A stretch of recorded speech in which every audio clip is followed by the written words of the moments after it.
What's up, mga lahat? Says, mission accomplished is a very good day because we just get off work.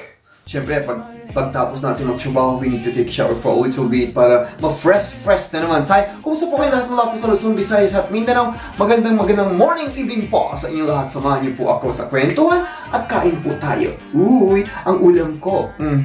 Siyempre, ulam ito ng mga Filipino. Kilala mo ang ulam ko at kilala mo kung ano ang ating madalas na inuulam. Minsan pag uwi na tayo ng bahay, pag madalas tayo na rush hour, and of course we don't have any money. Just all we do is eto. Sa Pilipinas tinatawag ng pabo sa Kapampangan, pabo klat. Samahan niyo ako for today. Maraming salamat po sa inyong lahat. Yes, Jammer Cats, ang ulam ko for today, alam niyo naman, di ba? Pag ang trabaho sa ibang bansa, of course, huwag kang pipili. Sa ulam, hindi rin ako mapili. Eto, Youngtown, sardinas po tayo. Sa Kapampangan, pabo clot. Di ba, samahan niyo for today? And of course, hindi mawawala ang ating kanin. At saka pagsahin na rin ako, Jammer Cats. And of course, bago ako pumasok sa trabaho, at saka pagsahin na rin ako sa aking maliit na rice cooker. And of course, I'm gonna go get some rice. Kumusta na po kayo lahat? Sa lahat po ng ating mga members, mabuhay po kayo lahat.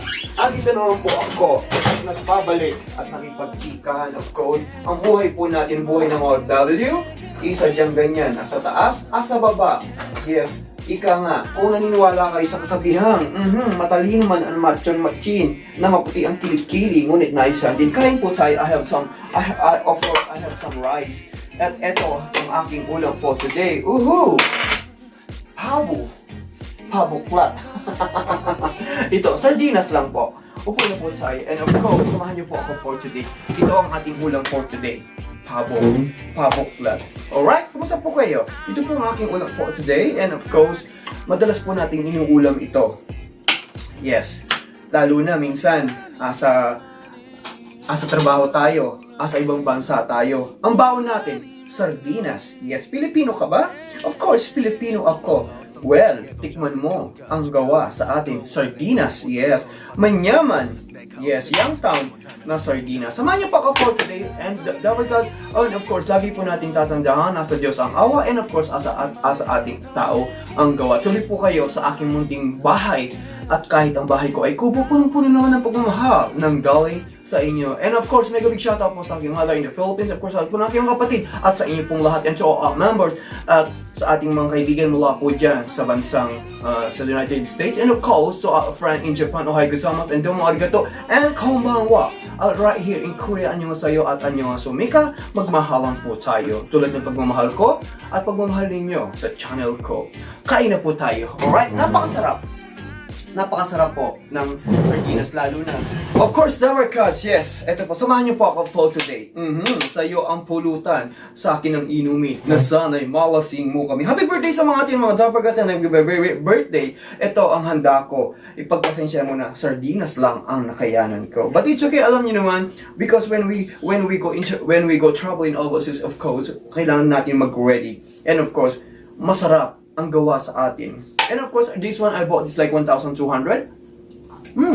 Masarap siya. Lalo na with rice, di ba? Kasi lalo na sa ating mga Filipino, Asian, we love rice. Unlimited rice. Ang sarap niya. Okay ito sa akin. Ito ang aking dinner for today. Punong-puno ng vitamina. And of course, gawa ito sa Philippines. And of course, yung sarsa niya is really good. And of course, yung kanyang it's really tasty at mabango siya. At hindi ko na niluto.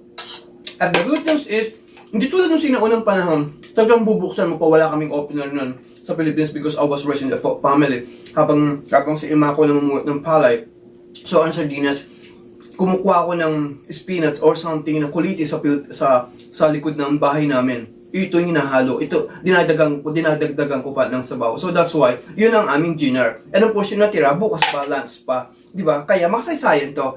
Pabo clat. Diba? Turkey. Diba? It was amazing.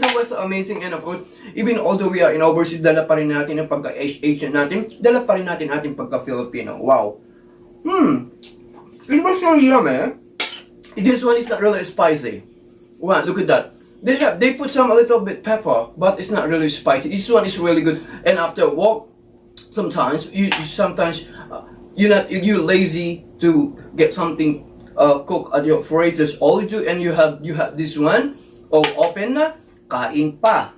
Wow, kumusta na po kayo? Tinawagan niyo na ba ang ating mahal sa buhay in overseas? Did you say hi to our family back home? Isang subo. Ito, para sa'yo, pare ko. At hindi mawawala ang ating tagay. Because I was do tagay-tagay because sometimes I realized na kahit 2 shot lang o 2 shot, we need to drink a little bit. Diba? Sa'yo ang pulutan, sa akin ang inumin. Pabu, ang aking pulutan at with rice. It's really good sa aking mga salat po ng mga pampan, may paljo po kay Konga. And of course, salat po ng ating mga Javricans and overseas, all over the world, lalo na po sa Middle East. Mabuhay po kayong lahat. Andito naman po ako sa inyong hapang. Nagipagkumustahan habang kumakain ng Pabu Clat. This one is sardinas. Kay sarap. I like the sauce because the sauce is a little bit spicy, and of course, and when you eat the fish, it's really tender. At mapapakain ka talaga ng madami. And then this is the good one after if you go to the gym, if you're working out, if you do some diet. This one's good, a lot of protein, sardines, mega. So, marami, yung mega sardines, yung Hokkaido. Namiss ko rin yung mga ganito. Tipong, wow. Diba? Imagine we are in overseas, but we can eat our own food. We can eat our own product in the Philippines. They send it here. Imagine all over the world, nagkakaroon ng import and export lahat ng pagkain from the Philippines. Wow, that's amazing. At saludo po ako sa inyo. Wow. Naubos na po ito. At tagay po tayo. Soju para sa iyo ang laban nito. Wow, and it's really grateful for today because mission accomplished. I do some work. I work all day and of course almost like 10 p.m. na po in here Korean time. And of course kailangan natin ng pagkain, kailangan natin we eat some healthy food, but I decided to eat this one. Sardinas lang ang katapat ko. Sold na ako. Pero hindi mawawala yan. Hindi mawawala yung konting alak, di ba, sa mga tumador. Yes, eto, toma tayo, pare ko. Isang taon ko na iniinom ito. I sometimes went to a cooking lesson na nag-vlog ako. And of course, I do this one. This one's really good. It was amazing, like 2 to 3 shots. You mix something. You have a soda or orange juice and mix it. And like a soju, like in a bar, we can mix different kind of flavor like cherry, strawberry flavor. And then this one, we can make like a jello shot. At napakasarap niya. Yes, pang birthday, di ba? It was amazing. Mahaba na ang ating usapan. So, nagtrabaho na kayo, nagtrabaho na ako. Eto na, mission accomplished. And thank God we have slept all day. And we are home right now. Andito na naman ako, nakipagtsikahan at nakipagbulhan. And of course, maraming salamat po sa inyong lahat. If you like po my channel, please do subscribe po my channel. Leave a comment down below. And of course, you can join po the membership. At abangan niyo po ang aking LS at mabuhay po kayong lahat. And this is your Korean Angel from here in Korea. Saranghayo at mabuhay po kayong lahat. Taknay dana, kanyamana, yang town. Asa po kayong bola, kinala mo. Alright. Okay.